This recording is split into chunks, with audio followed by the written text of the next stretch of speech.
सीधा करो सीधा मुंह सीधा करो छाड़ मुंह सीधा क्या पैकेट है पैकेट नीटी जज देखले सिना बेल देबे से जानी मणिपाल हॉस्पिटल पड़े गोटे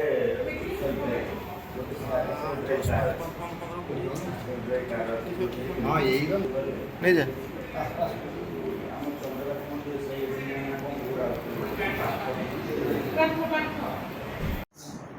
सर गोटे कार लुटेरा को आपण गिरफ करछन्ती आ केमिति तार ऑपरेट थिला आ कोड तक धरिले केमिति धरिया परे कोन गैंग रे केमिति पर्दाफाश करछन गत 12 तारिख रे सुदर्शन नायक जहाँ घर हूँ अंधारुआ से तांकर ससुर घर चंदका को आसते स्विफ्ट डिजायर कार रे से कार को ससुर घर सामने से पार्किंग करी घर भितर थिला बेले सकाळे देखिले जे तांकर गाड़ीटी चोरी हो जाइए। तो ये नहीं से चंदका थाना रे गोटे अभियोग करथिले। अभियोग पाइला परे डीसीपी सार का निर्देश रे चंदका आईसी एवं तांकर समस्त स्टाफ माने से चोरी घटना को अति गुरुतर सहित नहीं तार तदंत करथिले। से माने तदंत रे विभिन्न पाखरे सीसीटीवी को जांच करथिले। सीसीटीवी से माने जांच कला बेले देखिले से राति रे चोरी होइथिबा स्विफ्ट डिजायर कार को आउ गोटे ब्लू कलर रो स्विफ्ट डिजायर कार टाणिकी नौथिला। जो स्विफ्ट डिजायर कार टाणिकी नौथिला से स्विफ्ट डिजायर कार रो नंबर प्लेट ऊपर तार स्टिकर मरा जाइथिला। तेणु तार नंबर टा विजिबल हो नथिला। तेणु से माने से प्रथमे से जो गाड़ीटा टो करिक नौथिला ताको तार नंबर प्लेट को नंबर को आसटन करि पारि नथिले। किंतु जेहेतु से दिन राति रे बहुत वर्षा होउथिला आमर ऑफिसर माने से मानकर बुद्धि खटई जानिले जे जेहेतु वर्षा होउची गाड़ी रे निश्चित रूपे कादुओ लागिथिबो एवं गाड़ीटी निश्चित पाख वाशिंग पॉइंट रे निश्चित धोआ हेथिबो। तो से जिनस को से चिंता करी पाखरे जति वाशिंग पॉइंट रही स्टार्टिंग फ्रॉम सम हॉस्पिटल पाखरु धरिकी पाखापाखि जति वाशिंग पॉइंट रही सबू वाशिंग पॉइंट रे आमर तार सीसीटीवी जांच होता से वाशिंग पॉइंट रो पिला मान को भी एग्जामिन होता से जना पड़ा जे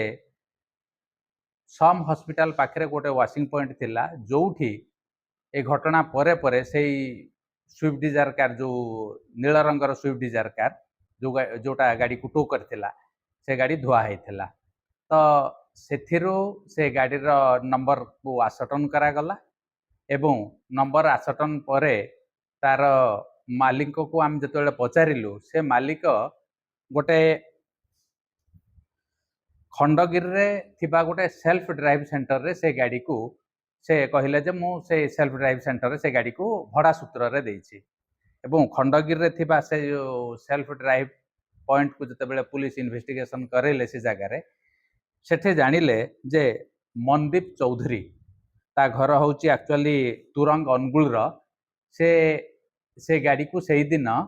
से भड़ा रे नैथिले। मनदीप चौधरी को पुलिस जते बेले चाहिला अरेस्ट करिवा पई सेते बेले को मनदीप चौधरी ऑलरेडी भुवनेश्वर छाड़ी देइथिले। तार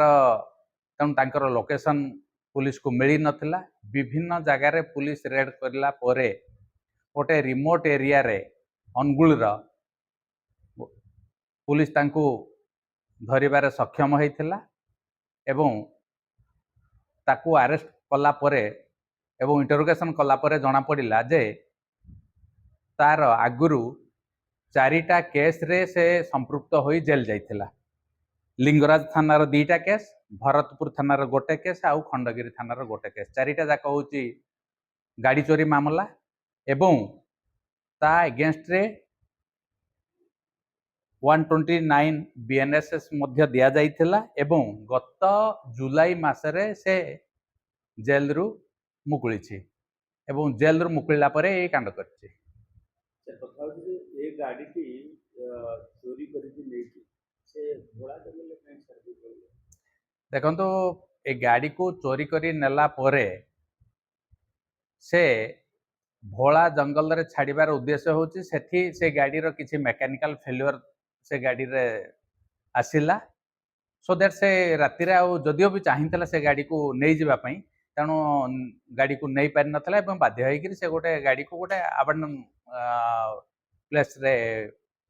ଛାଡ଼ି ଦେଇଥିଲା। ये कौन गाड़ी चोरी करके साइड लेके बिक्री होतिला ना पार्ट्स सब बिकुतिला ना अलगा को मार्केट रे गाड़ी गुडी ऑल बाहर राज्य ଦେଖନ୍ତୁ ପ୍ରାରମ୍ଭିକ ତଦନ୍ତରୁ ଆମେ ଯାହା ଜାଣିଛୁ ସେ ପ୍ରଥମେ ଗାଡ଼ିକୁ ନେଇକିରି ଯାଉଥିଲେ ତେଣୁ ଗାଡ଼ିକୁ ଯେହେତୁ ସେ ନେଇକିରି ଯାଉଥିଲେ ଆମେ ପ୍ରାରମ୍ଭିକ ତଦନ୍ତରୁ ଜାଣିପାରୁଛୁ ଟୋଟାଲି ଗାଡ଼ିକୁ ସେ ଚୋରି କରିବା ପାଇଁ ଚାହୁଁଥିଲେ ନହେଲେ ତ ଯେଉଁ ଜାଗାରେ ସେ ଗାଡ଼ି ଚୋରି କରିଛନ୍ତି ସେ ଜାଗାରୁ ହିଁ କେବଳ ପାର୍ଟକୁ ଚୋରି କରିଥାନ୍ତେ। ସେଠି ଯୋଉ ଗାଡ଼ି ଚୋରି କଲା ପରେ କୋଉଠି ସେ ବିକ୍ରି କରୁଥିଲା ଯଦି ସେ ବିକ୍ରି କରିବାର ମାନେ କିଛି ତଦନ୍ତରେ ସାମ୍ନାକୁ ଆସିଲା ପରବର୍ତ୍ତୀ କାର୍ଯ୍ୟାନୁଷ୍ଠାନ ପୁଲିସର କ'ଣ ରହିବ? ଦେଖନ୍ତୁ ଏ କେସ୍ ବର୍ତ୍ତମାନ ପ୍ରାରମ୍ଭିକ ଅବସ୍ଥାରେ ଅଛି ତଦନ୍ତ ବର୍ତ୍ତମାନ ଚାଲିଛି ଏବେ ଯେହେତୁ ପ୍ରାରମ୍ଭିକ ଅବସ୍ଥାରେ ତଦନ୍ତ ଅଛି ସେଇ ସବୁ ଜିନିଷକୁ ଏବେ ଆମେ ଡିସକ୍ଲୋଜ୍ କରିପାରୁନୁ ପରବର୍ତ୍ତୀ ଅବସ୍ଥାରେ ଆମେ ତାକୁ ଡିସକ୍ଲୋଜ୍ କରିବୁ ଆପଣଙ୍କୁ ମଧ୍ୟ ସେୟାର ଜଣିଏ ଅଭିଯୁକ୍ତ ଯେ ଗିରଫ ହେଇଛି ନା ଆଉ କିଏ ଅଛନ୍ତି ଏଇ ବର୍ତ୍ତମାନ ପର୍ଯ୍ୟନ୍ତ ଏଇ ଘଟଣାରେ ଜଣିଏ ଅଭିଯୁକ୍ତ ଅଛନ୍ତି ଏବଂ ୟା ପରେ ଯେଉଁମାନଙ୍କର ସମ୍ପୃକ୍ତି ଏଇ କେସ୍ରେ ମିଳିବ ସେମାନଙ୍କୁ ମଧ୍ୟ ଗିରଫ କରାଯିବ। ନାଇଁ ନାଇଁ କୌଣସି ପୂର୍ବ ଶତ୍ରୁତା ତ ରହିନାହିଁ କାହିଁକିନା ପ୍ରାରମ୍ଭିକ ଅବସ୍ଥାରୁ ଆମେ ଯାହା ବି ଇନଭେଷ୍ଟିଗେସନରୁ ପାଇଛୁ ସେ ଗାଡ଼ିକୁ ଆକ୍ୟୁଜ୍ ନେଇଥିଲା ଚୋରି କରିବା ଉଦ୍ଦେଶ୍ୟରେ।